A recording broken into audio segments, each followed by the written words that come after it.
Happy Friday. What's going on, guys? It's Ricky with TechBud Solutions. 1.2, if I'm not mistaken, trillion dollars was added back into the markets. And that is after, what do we call this? A dead cat bounce, or the market's recovering. Don't come after me, right? I feel like you guys let me know in the comment section. I feel like I did a pretty good job yesterday where markets were oversold, markets were selling off, and trust me, I was celebrating them. But in literally every video I talked about, hey, I'm looking at what companies I potentially want to buy the dip on, because most companies didn't really sell off that much, right? If they're good quality companies, unless they unfortunately reported earnings, right? We have Amazon that did see a decent retracement, but it kind of recovered, kind of did it. Still ended the day at 5, almost 6% in the red. But based off of how it started at lows of 196, it's not terrible, right? And if you look at it based off previous highs, it was trading at highs of nearly 250. Now it hit lows of 200. It was a decent enough potential dip by opportunity for those that saw value in it. But this is not that significant of a pullback, right? Not in comparison to Bitcoin. I really feel like Bitcoin and the people that are invested in speculative stocks are the ones that were freaking out the most yesterday.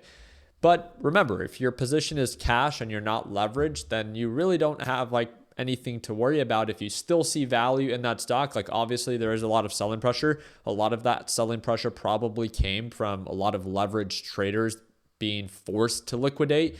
And that's unfortunately what happens, right? You guys let me know down in the comment section. Do you think I did a decent enough job? I mean, obviously I was sharing the news and celebrating the sell-off, but I feel like I talked about both sides. I made everyone aware of why I wasn't choosing to short the market anymore, because things were just too oversold. And we all know, this is the example that I gave my LPP team, is we're one tweet away from a V-shaped recovery.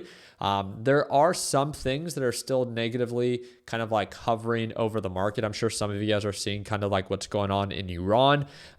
That is kind of concerning, but it's so funny because now with what happened today and how the markets were so strong, it was... Markets gapped up during the pre-market session and then began to consolidate. So then that's why I was like, hey, this could be a potential, bull trap, which means that it's a fake pump in the sense of it's short-lived, just for a quick little correction. Markets held up the entire way. You have to give credit where it's due. They performed just very, very well. They recovered pretty much all they gave back yesterday. And that's one thing that you do want to note is is this the full recovery? No, but it's a very strong one. It's a 2% day. That's huge for the NASDAQ market. It's a little bit different for crypto. This is where, again, let me make this very clear. I don't trade crypto. I don't believe in crypto.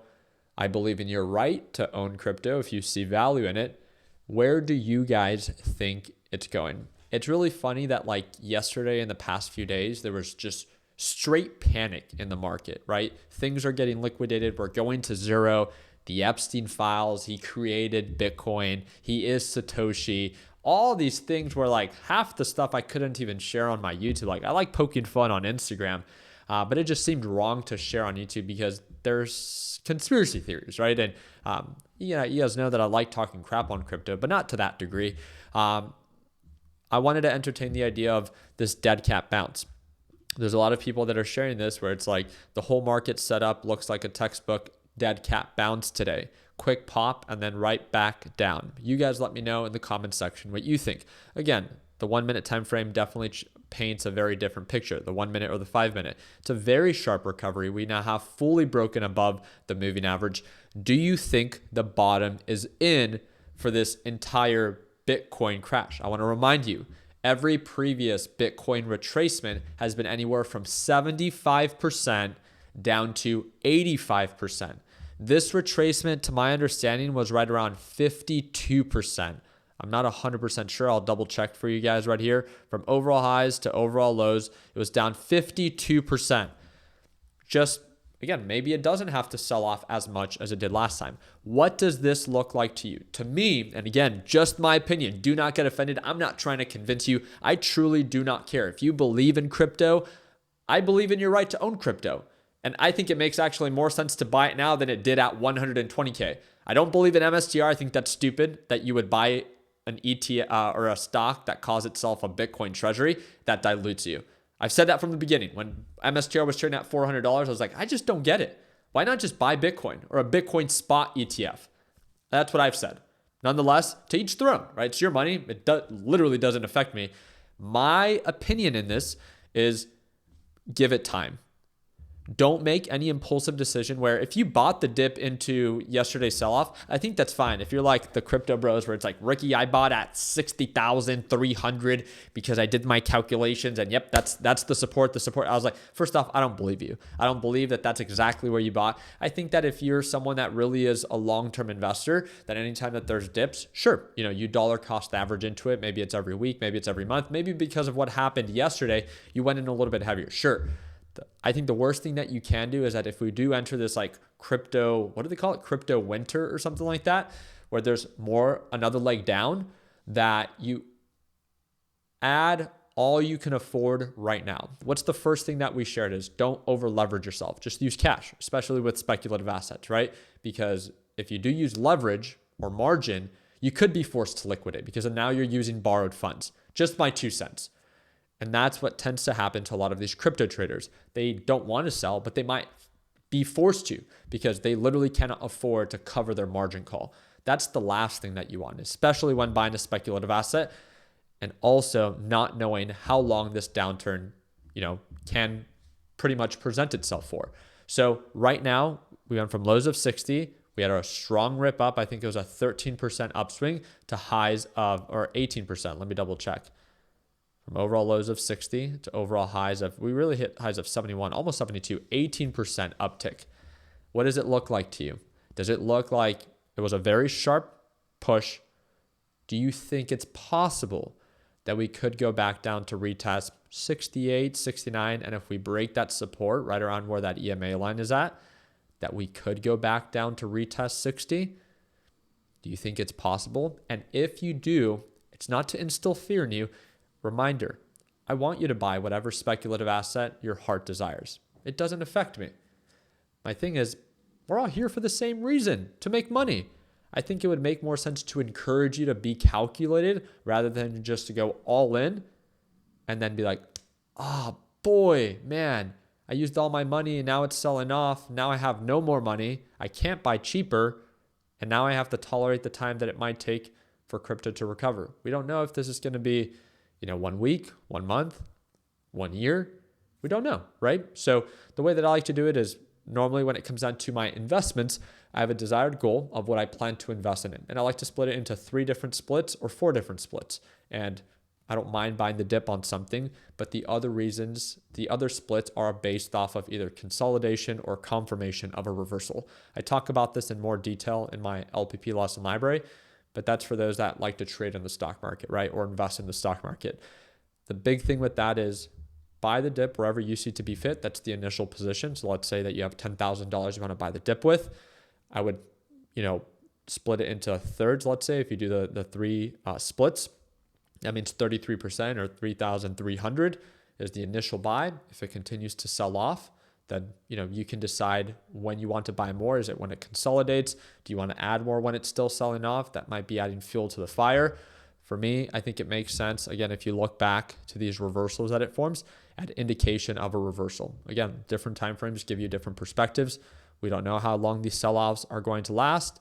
So again, once it begins to consolidate and actually establish a support and actually begin to indicate signs of recovery, again, all you want to do is if it's beginning to make you money or begin to actually make other people money, right, by going up and breaking this bearish pattern, then at that point, I could justify maybe going for my second split, right, adding another 3,300 as an example. And as it continues to form higher highs and higher lows and you have more conviction and now it's making you money, now you're in the green, then that's when I would decide to add more. Again, just my 2 cents. Let me remind you, I don't trade crypto. I don't believe in it, but I believe in your right to own it. And really the only people that I don't like are MSTR bag holders. I still have yet to meet one person that's ever invested in MSTR that's in the green. I literally have not ever, especially right now during this recent downturn. I don't want to see how much you're up today because obviously as it pushed up 25% after crashing 60% in a week, yeah, you're going to be up today. It was one of its biggest days ever.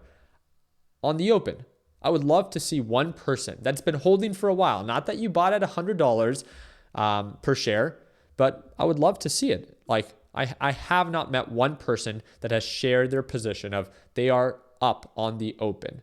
Everyone's down like 50%. Some people are down 80%. It's insane to me, right? They over leverage themselves at overbought levels. They got too greedy at overbought levels, too excited. They thought it was going to go to $500 or $1,000 per share, and then you gave it all back. There's no risk management. Remember, you can have 364 green days. All it takes is one bad day to give it all back. It's not your money until you lock it in. And again, that's how we like to preach with an LPP. So I often do my part in taking profits early, but I think some is better than none. And that's just my opinion. So again, I wish you guys nothing but the best. You guys let me know down in the comment section. Again, I love sharing these ideas because I think it encourages us to ask the question, to have these conversations, not because markets have to sell off or it is a dead cat bounce. No one can predict the future. So your opinion is no greater than mine or mine's no greater than yours. And I respect that. I'm here to share ideas, to share opinions, and hopefully it encourages you not just to think about the upside, but also take into consideration the downside. Because if a downturn does happen, then hopefully you can stomach that downturn in a calculated way with no leverage and with position size management, right? You have a plan, you understand that you're going to be under stress, but it's stress that you can tolerate. And that's the beautiful thing about the stock market. So I appreciate you guys' time. Or I guess that's not the stock market, that's crypto. So wish you guys nothing but the best. Again, I trade live every single morning with my LPP team. It's not crypto, it's not Bitcoin, it's none of that. Often I short, especially companies like MSTR. Those are companies that I do not believe in. If you ever want to watch me trade live, it's designed for complete beginners, and it's the second link in the description down below. It is a one-time payment for lifetime access. We have members that signed up back in 2018 that still watch me trade live today. So if you want to start watching me trade live as soon as Monday, once the market's open, second link down below. And again, we'll see you at market open. If you have any questions, feel free to comment down below. Like always, let's make sure that we end the year on a green note. Take care, team. Happy Friday.